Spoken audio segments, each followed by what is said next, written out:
Kabi-kabilang sunog, natupok ang isang gusali ng isang pagawaan ng kandila sa Manawag, Pangasinan. Walang nasaktan. Ayon sa may-ari ng pagawaan, nagsimula ang sunog sa silid ng mga makinang ginagamit sa paggawa ng kandila. Tinutukoy pa ang mitya ng apoy at halagaan ng pinsala. 2 bahay naman ang nasunog sa Leganes, Iloilo. 2 ang nagtamo ng mga paso sa katawan. Sa inisyal na investigasyon ng PFP, sa isang kwarto nagmula ang sunog. Iniimbestigahan pa ang sanhi nito. Mahigit 17,000 piso ang halaga ng pinsala. 4 ang nasawi at 1 nasugatan sa pinagsama-samang epekto ng Bagyong Luis, Maymay at Habagat. Mahigit 100,000 individual naman ang naapektuhan mula sa 6 na rehiyon. Kabi-kabila rin ang iniwang pinsala ng sama ng panahon. Sa Metro Manila nga, kahit ang ilang bagong aspaltong bahagi ng EDSA, naging malubak. May-report si Marisol Abduraman. Wala ng bagyo. Pero maghapon pa rin maulan sa Baguio City. Tanaw sa Quezon Road ang malakas na agos ng tubig mula sa bundok. Sa Baguio Bawang Road sa Barangay Irisan, may ingat sa andar ang mga sasakyan dahil sa baha. Sabi ng DPWH, kinukumpuni kasi ang kanal doon kaya bumaha. Pag ganitong panahon, dinidiscourage po namin yung mga tourism activities dito. Lalong-lalo na po yung kung hindi naman po importante para po hindi na po maapektuhan yung safety. Sa La Trinidad, Benguet, napuruhan ang mga taniman, gaya ng pamosong strawberry farm. Kahit masama ang panahon, ilang strawberry farmers ang nagtsatsagang bunutin ang kanilang mga pananim na ilang araw na raw lubog sa baha. Susubukan daw nilang ilipat yan sa ibang lote para kahit papano ay mapakinabangan pa. Ang mga tanim na litsugas doon, hindi na raw maisasalba. Ilang taga-barangay Lubas naman ang lumikas na matapos pasukin ng baha at putik ang kanilang mga bahay. Naninervous pa ako, hindi ko na alam ang gagawin ko. Nung pumunta kami dito sa baba, saka ko na lang naisip na kung nandun pa kami tapos biglang lalakas pa yung tubig, hindi ko na alam. Pinilikas namin kasi nga lumalakas yung ulan, yung tubig na nanggaling sa bundok, delikado, kaya pinaano ko, pinilit ko. Agad namang nagpaabot sa kanila ng tulong ang GMA Kapuso Foundation. Ngayong gabi, itinaas na sa critical level ang Marusay Sinocolan River sa Kalasyaw, Pangasinan. Umabot na kasi sa 8 feet ang antas ng tubig. Pinayuhan na ang mga residenteng nakatira malapit sa ilog na lumikas. Above normal level na rin ang 4 pang ilog sa probinsya. Babala ng Kapitolyo, huwag lumusong o maligo sa mga ilog na yan. Ayon sa mga otoridad, 52 barangay sa Pangasinan ang apektado ng malawakang pagbaha. Sa Paluan Occidental, Mindoro, umapa ang tubig ng spillway sa katabing tulay dahil sa habagat. Inabot ng 1 oras bago nakatawid ang mga stranded na motorista. Sa Maasim, Sarangani, nagbusulang dagat ang bahagi ng National Highway. Ayon sa MDRRMO, nagbaha sa highway dahil walang lagusan ng tubig papuntang dagat. Hindi pa rin tapos ang ginagawang drainage canal ng DPWH. Ayon sa Pag-asa, localized thunderstorms ang nagpaulan sa lugar. Nagpabaha rin sa Metro Manila ang masamang panahon.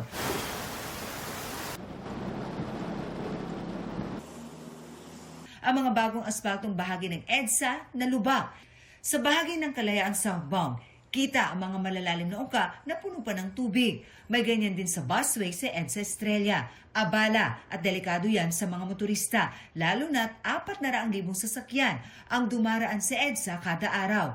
Inabutan ng GMA News ang mga taga-DPWH na tinatapalan ang mga lubak. Kaya pansamantalang hindi nadaanan ang bahagi ng busway hanggang bahagi ng Buendia.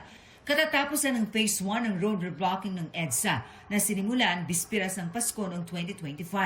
Ginastusan yan ng 1.2 billion pesos. Sinusubukan pa naming makuha ang panig ng DPWH tungkol sa mga nasirang bahagi ng EDSA. Marisol Abduraman, GMA News. Perpetually banned sa University Athletic Association of the Philippines o UAAP si dating Ateneo Blue Eagles head coach Tab Baldwin. Matapos ang investigasyon sa pagkamatay ng student athletes na sina Divine Adili at Rene Baterbonia. Habang buhay ng bawal lumahok si Baldwin sa anumang aktibidad ng UAAP, maging sa pagpasok sa anumang UAAP competition venue. pinal at hindi na mayapila ang desisyon. Suspendido naman ang team manager, 6 na assistant coaches at physical therapist ng koponan hanggang tuluyang makapaglabas ng desisyon ng UAAP board. Bawal din silang pumasok sa anumang UAAP competition venue. Maaring apila ang desisyon. Ang Ateneo men's basketball team naman maaari pa ring sumali sa season 89 dahil ayon sa UAAP board, mga biktima lang din ang nangyari sa mga student athletes. Pero ni-require sila ng Ateneo na isailalim sa comprehensive assessment ang mga atleta bago makapaglaro. Sa isang pahayag, ginagalang at tinatanggap ng Ateneo de Manila University ang desisyon. Natutuwa silang pinayagang makapaglaro ulit ang kanilang koponan na anila makatutulong sa paghilom ng mga atleta.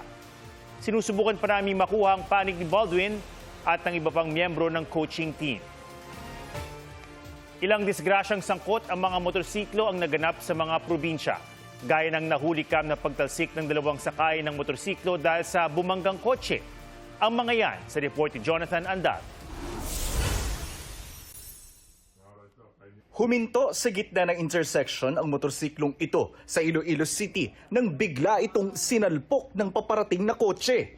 Tumila po ng mag-asawang sakay ng motorsiklo. Bumaba ang driver ng kotse para kausapin ang mga biktima. Pero ayon sa pulisya, hindi nagkaintindihan ng 2 panig. Sumakay ang driver at iniwan ang mga biktimang nagtamo ng mga galos. Batay naman sa pahayag ng driver sa pulisya, nagkaareglo na sila ng biktima at nangakong aakuin ang pagpapagamot sa mga biktima pati ang naging pinsala sa motorsiklo. Nagpang-abot naman sa daan ng 2 motorsiklo sa Dumangas, Iloilo. Natumba ang mga sakay ng isa sa motor at nagtamo ng minor injuries habang ang nakabangga nagdire-diretso lang ng takbo. Nagkaharap na sa pulisya ang 2 panig. Sa Dumangas pa rin, humandusay sa kalsada ang rider at kanyang angkas matapos bumangga sa nakaparadang delivery truck. Nasawi kalaunan ang angkas habang sugatan ang rider. Ayon sa punong barangay, pumailalim ang mga biktima. Posible umanong humarurot ang motorsiklo kaya naaksidente. Hawak na ng pulisya ang truck driver. Git niya, natulog sila ng kanilang pahinante pero naglagay sila ng early warning device. Sa Hermosa, Bataan, isang motorsiklo ang nagliyab matapos mag-overshoot sa kurbada at sumalpok sa SUV. Patay ang rider habang ligtas ang SUV driver na nahaharap sa reklamo. Patay ng magulungan ng truck ang isang angkas sa Davao City. Nakaligtas ang rider batay sa investigasyon. Pagdating sa bahagi ng kalsadang may build-up ng mga sasakyan, nagbagal ng takbo ang motorsiklo. Pero hindi ito napansin ng driver ng nakasunod na truck. Hawak na ng pulisya ang truck driver na posibleng maharap sa reklamo. Jonathan Andal, GMA News. Mag-iisang taon mula nang magbanggaan ang 2 barko ng China sa Bao de Masinloc, kinilala ng Chinese authorities na 2 tripulante nila ang nasawi sa insidente. Kamakailan, direktang ginunita ng China ang 2 Coast Guard personnel sa lista ng mga tinawag nilang martyrs sa website ng Veterans Affairs Ministry ng China. Nakasaad sa citation ng 2 na nasawi sila sa gitna ng anilay Maritime Rights Protection Mission. Agosto ng nakaraang taon, habang hinahabol ng barko ng China Coast Guard ang barko ng Philippine Coast Guard, nawasak ang uso ng CCG vessel dahil sa pagbangga ng barko ng People's Liberation Army Navy. Walang kumpirmasyon noon mula sa China kung may tauhan silang nasawi sa banggaan, bagamat sinabi noon ni dating National Security Advisor Eduardo Año na 2 tauhan ng China ang namatay at 1 ang nawawala. Naipit ng 2 truck ang isang senior citizen sa Cebu City. Dead on arrival sa ospital ang biktimang namamalengke lang noon. Ayon sa pulisya, umaandar ang makina ng nakaparadang truck nang aksidenteng tamaan ng pahinante ang kambyo nito. Kaya biglang umabante ang truck at nabangga ang babaeng biktima hanggang masandwich sa isa pang nakaparadang truck. Arestado na ang pahinante at inihanda ang mga reklamo laban sa kanya. Isa na namang aso ang pinana sa Bacolod City. Nakakabit pa sa katawan ng aso ang pana nang matagpuan ng kanyang amo. Naalis na ang pana at nagpapagaling na ang aso mula sa tinamong sugat. Hinala ng amo na pagtripa ng kabataan ng kanilang alaga. Handa umanong tumulong ang ilang animal welfare group para mahuli ang nasa likod ng pananakit ng aso.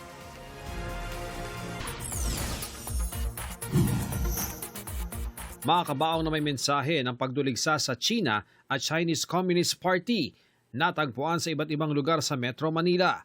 May litrato ng Chinese officials na inuuod at mensahe kontra China na Chinese Communist Party greedy at salot ang mga ataol. Kinondena ito ng Malacanang at ng Department of Foreign Affairs. Tinawag naman ng Chinese Embassy na lantarang panguudyok, pag-atake, pananakot at pagbabanta ang insidente. Iniimbestigahan ng PNP kung sino ang nasa likod nito. Person of interest na ng pulisya ang isang babae sa video na kasama umano sa mga nag-iwan ng kabaong sa Quezon City. 4 na nagpakilalang bodyguard ni Zaldico, binayaran umano ng malaki para bumaligtad at bawiin ang mga naunang aligasyon ng paghahatid umano ng kickback kina Pangulong Bongbong Marcos, dating Speaker Martin Romualdez at iba pa kaugnay sa flood control scam. Sinabi ito ng isa sa kanilang kasamahan na maghain ng piyansa para sa 4 counts ng perjury.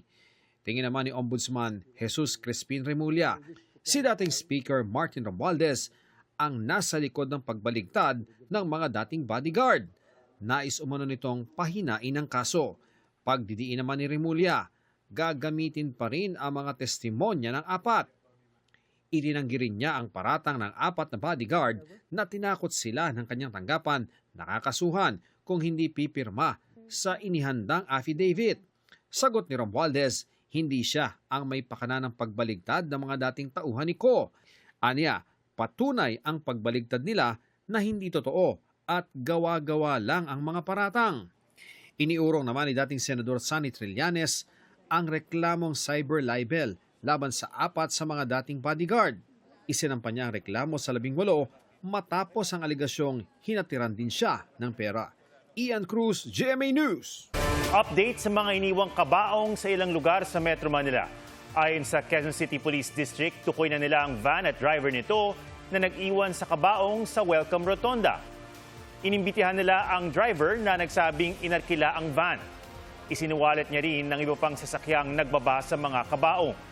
Silang mga driver ay binayaran daw ng tig 8,000 piso habang tig 1,000 piso naman sa mga nagbaba ng kabaong.